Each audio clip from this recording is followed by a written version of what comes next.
The authority of al-Bayt from the point of view of the noble prophetic tradition. 1. The Hadith of al-Kisa. The Hadith of al-Kisa clarifies the meaning of al-Bayt in the purification verse.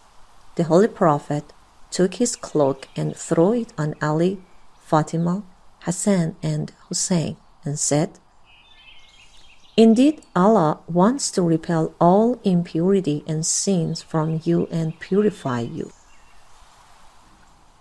al-Mu'minin Salma says, when this verse was revealed, the Messenger of God called Ali, Fatima, and Hassan and Hussein and threw a cloak over them and said, "O God, these are my al-Bayt. O God, repel the filth from them and make them pure." This hadith has been narrated by scholars and historians, many of whom are Sunnis. They have quoted from Salma. 2. Hadith of al-Thaqalayn. This hadith also reveals what is meant by al-Bayt, which is known as the Ashrat. The Holy Prophet says in the Hadith of al-Thaqalayn, "I left among you two treasures, which, if you cling to them, you shall not be led into error after me. One of them is greater than the other, the Book of God, which is a rope stretched from heaven to earth, and my al-Bayt. These two shall not be parted until they return to the pond of abundance, al-Kawthar. So be careful how you treat them after me." The Hadith of al-Thaqalayn has made al-Bayt equal to the Quran. This hadith has also been narrated by more than 33 companions. 3. The Hadith of resolving differences. Anas ibn Malik says, the Holy Prophet said to Imam Ali, "After me you will explain the matters in which my people disagrees." This hadith indicates the scientific authority of al-Bayt clearly. 4. Safina Hadith. Abu Dhar Ghaffari says, the Holy Prophet said, "Know that my al-Bayt among you are like Noah's Ark.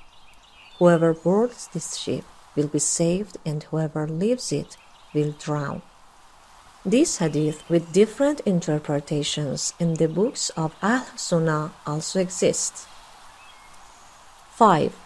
Abdullah ibn Abbas says, the Holy Prophet said, "The stars are security of the inhabitants of the sky, and the members of my al-Bayt are the security of my people."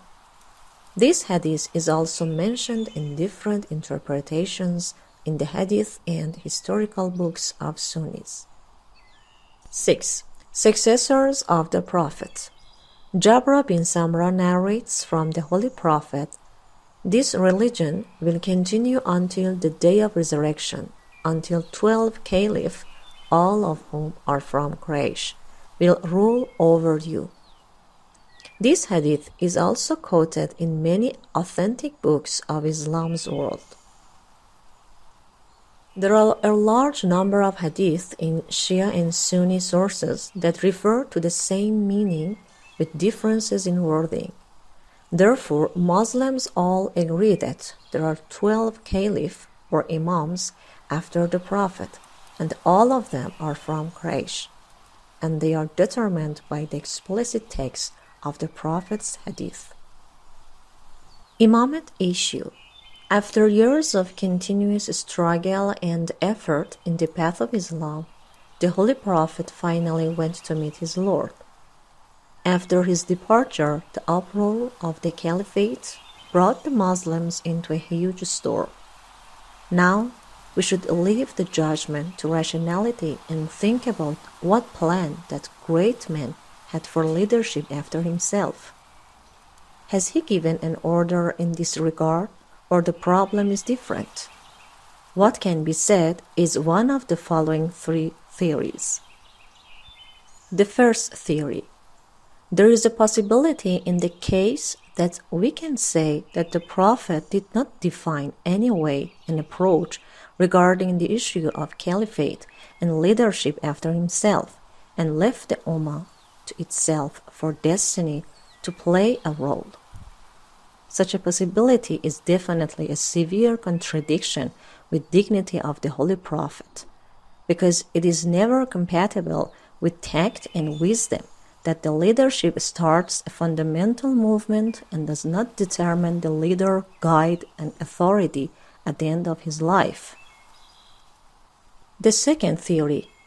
This theory originates from the thoughts of Sunnis who believe that the Holy Prophet entrusted the issue of caliphate to the council or a person who is chosen through the council, and did not appoint anyone as his successor. Such a theory is not valid. It is not acceptable, because if it refers to specific ones, then they should have been introduced by His Holiness, so that there was no room for doubt. Also, there is no narration in any of the Sunni and Shia sources that mentions the council. In words of the first and second caliph, there is nothing like that. The third theory. This theory that the Shia advocated is the theory of the existence of orders in the matter of caliphate and leadership after the Prophet. According to the inner and exterior dangers and the hypocrites who were lurking in Islam and the narrations received from the Prophet in determining the successor, this theory is the only one that is provided by wisdom and Sharia. The Prophet's life is full of moments in which he spoke about his successor, because the Prophet spoke about his successor not only at the end of his life, but also at the beginning of his mission and on various occasions. The dignity of infallibility and immaculate. Infallibility is an extraordinary inner power and a strong attribute of soul that is obtained as a result of observing the truth of the universe. Whoever has this power will be immaculate of faults and sins and will be safe in various ways. For example, he doesn't commit error in understanding the facts. He doesn't commit error in keeping ahkam and regulations. And he does not commit error in sins in communication and declaration the ahkam. Of course, like the other servants, the Immaculate One has the power of free will and choice, but due to his characteristics, he does not commit error and mistake. According to the verses of the Quran and Hadith, the Ahlul Bayt are immaculate in both the theoretical and practical point of view. That is, they know what is right and correct, and they declare it to people correctly. For example, in the verse of purification, God clearly purifies the Ahlul Bayt from all evil and impurity, and this means that the Ahlul Bayt have infallibility. Also, God has ordered Muslims to obey the Prophet and those in authority. Therefore, it is not possible for the guardian of the Muslims not to be infallible, because of one mistake can endanger the existence of Islam. So, when God commands Muslims to obey the Imams, which means that the Imams have infallibility in order not to make a mistake in the leadership of the Muslims.